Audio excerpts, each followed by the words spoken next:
Hello guys, welcome back on my YouTube channel. आज हमारे session study with me का day 40 है and आज हम पढ़ने जा रहे हैं इंडियन कॉन्ट्रैक्ट पार्ट सेकंड। ठीक है, क्वेश्चन नंबर 17 क्वेश्चन है, गिरवी रूपी उपनिधान से आप क्या समझते हैं, इसके आवश्यक तत्वों को बताइए और गिरवी ग्रहीता के अधिकारों का वर्णन करें। ठीक है, तो इसका आंसर है गाइस, गिरवी रूपी उपनिधान धारा 172 के अनुसार ऋण की देनगी के लिए या किसी प्रतिज्ञा के लिए प्रतिभूति के रूप में वस्तुओं का उपनिधान गिरवी कहलाता है।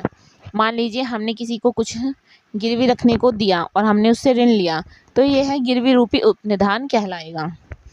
आगे जानते हैं, इस अवस्था में निक्षेपकर्ता गिरवीकर्ता कहलाता है। जो ऋण लेता है वह गिरवीकर्ता और जो ऋण देता है वह गिरवी ग्रहीता कहलाता है। आवश्यक तत्व जानते हैं अब इसके। गिरवी संपत्ति कब्जे का परिधान वास्तविक या अन्वयिक होना चाहिए। दूसरा है, वस्तुओं का परिधान ऋण के लिए किया जाना चाहिए। तीसरा, आड़ ग्रहीता के विशेष हित का होना आवश्यक है। ऋण के लिए भुगतान होने तक गिरवी संपत्ति रखने का अधिकार। ठीक है, अब गिरवी ग्रहीता के अधिकार जानते हैं। जो ऋण दे रहा है उसके अधिकारों को अब हम जान लेते हैं। प्रतिधारित करने का अधिकार धारा 173 के अनुसार। इसके अतिरिक्त धारा 174 के अनुसार आड़ ग्रहीता, गिरवी ग्रहीता को ही आड़ ग्रहीता कहा जाता है। गिरवी रखी हुई वस्तु को उस ऋण या प्रतिज्ञा से जिसके लिए गिरवी रखी गई भिन्न किसी कारण या प्रतिज्ञा के लिए उस प्रभाव की संविदा का अभाव प्रतिनिर्धारित नहीं करेगा।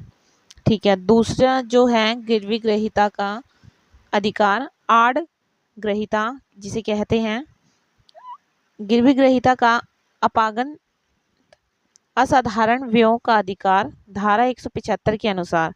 गिरवी रखी हुई वस्तुओं के प्रतिधारित करने या बेचने के लिए आड़ ग्रहीता का वाद करने का अधिकार धारा 176। ठीक है, वाद दायर भी करने का अधिकार प्राप्त होता है।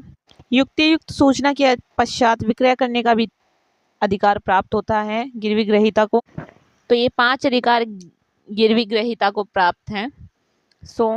आज के लिए इतना ही। मिलते हैं नेक्स्ट सेशन में। अगर आपको हमारी वीडियो में कुछ भी ना समझ में आता हो या फिर कोई और आपका ओपिनियन हो तो हमें कमेंट बॉक्स में ज़रूर शेयर कीजिएगा। Thanks to all and like share subscribe.